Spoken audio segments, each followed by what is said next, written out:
যেহেতু বাংলাদেশ হচ্ছে ভাটির দেশ, উজানে যদি ভারী বৃষ্টিপাত হয়ে থাকে সেই বৃষ্টিপাতটা স্বাভাবিকভাবেই কিন্তু বাংলাদেশের অভ্যন্তরে প্রবেশ করে। আগামী 24 ঘন্টাও আমরা আশা করছি যে এই যে তীব্রতাটা, সেই তীব্রতাটা এটা কন্টিনিউ করতে পারে। সুতরাং আমরা আশা করতে পারি যে এইসব অঞ্চলের যে জলাবদ্ধতাটা সেটা মোটামুটি আরও আগামী 24 থেকে 48 ঘন্টা স্থায়ী থাকতে পারে। তবে কালকে বিকেলের পর থেকে এইসব অঞ্চলে, বিশেষ করে কুমিল্লা, নোয়াখালী, ফেনী এইসব অঞ্চলে কিছুটা কমে যেতে পারে। বিশেষ করে কুমিল্লাতে সবচেয়ে বেশি বৃষ্টিপাত রেকর্ড করা হয়েছে 188 মিলিমিটার। এছাড়া কক্সবাজারে 162 মিলিমিটার বৃষ্টিপাত রেকর্ড করা হয়েছে। নোয়াখালীতে বৃষ্টিপাত রেকর্ড করা হয়েছে 147 মিলিমিটার। এটি গতকাল সকাল 6টার পর থেকে আজকে সকাল 6টা পর্যন্ত।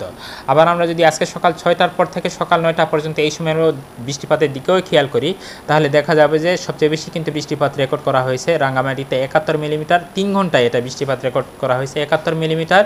সীতাকুণ্ডতে রেকর্ড করা হয়েছে 67 মিলিমিটার। এছাড়া চট্টগ্রাম এবং কক্সবাজারে বৃষ্টিপাত রেকর্ড করা হয়েছে 55 মিলিমিটার। আমরা যখন বৃষ্টিপাত 89 মিলিমিটার, 24 ঘন্টায় যদি 89 মিলিমিটার বা তার চেয়ে বেশি বৃষ্টিপাত হয়ে থাকে, তখন তাকে কিন্তু আমরা অতি ভারী বর্ষণ বলে থাকি।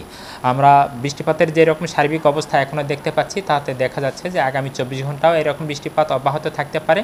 তবে আসার কথা হচ্ছে যে কুমিল্লা, নোয়াখালী, ফেনী এইসব অঞ্চলে আগামীকাল বিকালের পর থেকে বৃষ্টিপাতের বর্তমানের যেরকম তীব্রতা, সেই তীব্রতাটা সামান্য কমে আসতে পারে। আর এছাড়া দেশের যে সার্বিক বৃষ্টিপাতের কথা যদি আমরা বলি, এই সার্বিক বৃষ্টিপাত অন্ততপক্ষে আগামী 48 ঘন্টা এরকম অবস্থায় আরও অব্যাহত থাকতে পারে।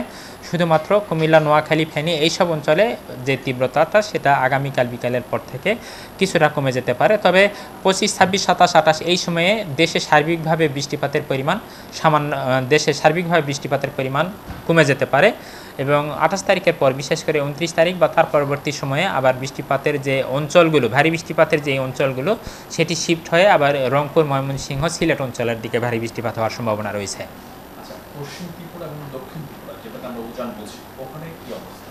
আমরা দেখছি যে বিশেষ করে বাংলাদেশের উজানে যেসব অঞ্চল রয়েছে, যেসব অঞ্চলে ভারী বৃষ্টিপাতের জন্য বাংলাদেশের দীর্ঘস্থায়ী জলাবদ্ধতা সাধারণত হয়ে থাকে, সেই সব অঞ্চলে কিন্তু ভারী বৃষ্টিপাত আছে এবং এই অবস্থা আরও ওখানে ওইসব অঞ্চলে অব্যাহত থাকার সম্ভাবনা রয়েছে।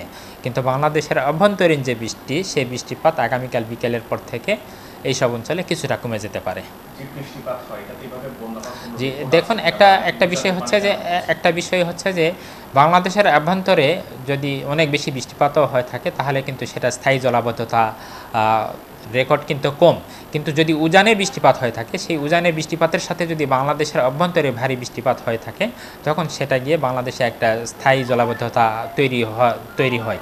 যেহেতু বাংলাদেশ হচ্ছে ভাটির দেশ, উজানে যদি ভারী বৃষ্টিপাত হয়ে থাকে সেই বৃষ্টিপাতটা স্বাভাবিকভাবেই কিন্তু বাংলাদেশের অভ্যন্তরে প্রবেশ করে। তো যেহেতু বাংলাদেশে গত 16 তারিখ থেকে কিন্তু এখন পর্যন্ত এইসব অঞ্চলে ভারী থেকে অতি ভারী বর্ষণ অব্যাহত রয়েছে এবং আগামী 24 ঘন্টাও আমরা আশা করছি যে এই যে তীব্রতাটা, সেই তীব্রতাটা এটা কন্টিনিউ করতে পারে। সুতরাং আমরা আশা করতে পারি যে এইসব অঞ্চলের যে জলাবদ্ধতাটা সেটা মোটামুটি আরও আগামী 24 থেকে 48 ঘন্টা স্থায়ী থাকতে পারে। তবে কালকে বিকেলের পর থেকে এইসব অঞ্চলে, বিশেষ করে কুমিল্লা, নোয়াখালী, ফেনী এইসব অঞ্চলে কিছুটা কমে যেতে পারে। আমরা আজকে সকাল 10টায় আমরা গত 16 তারিখ থেকেই কিন্তু ভারী বর্ষণের কথা বলেছি। বিশেষ করে চট্টগ্রাম এবং সিলেট বিভাগে ভারী বর্ষণের কথা ছিল এবং এইসব ভারী বর্ষণজনিত কারণে চট্টগ্রাম বিভাগের কোথাও ভূমিধসের সম্ভাবনা রয়েছে। এসব কথা আমরা 16 তারিখ থেকেই বলে আসছি। কিন্তু তারপরও আজকে সকাল 10টার পর থেকে আগামী 48 ঘন্টা পর্যন্ত এই ভারী বর্ষণজনিত কারণে ভূমিধসের যে সতর্ক সংকেত, সেটি আমরা আরও 48 ঘন্টা বৃদ্ধি করেছি এবং সেই সাথে বলেছি যে ভারী বর্ষণজনিত কারণে চট্টগ্রাম বিভাগের যেসব এলাকায় পাহাড় রয়েছে সেসব এলাকায় ভূমিধসের সম্ভাবনা রয়েছে। বিশেষ করে আপনার রাঙ্গামাটি, কক্সবাজার, চট্টগ্রাম, পার্বত্য চট্টগ্রাম অঞ্চলে ভূমিধসের সম্ভাবনা রয়েছে।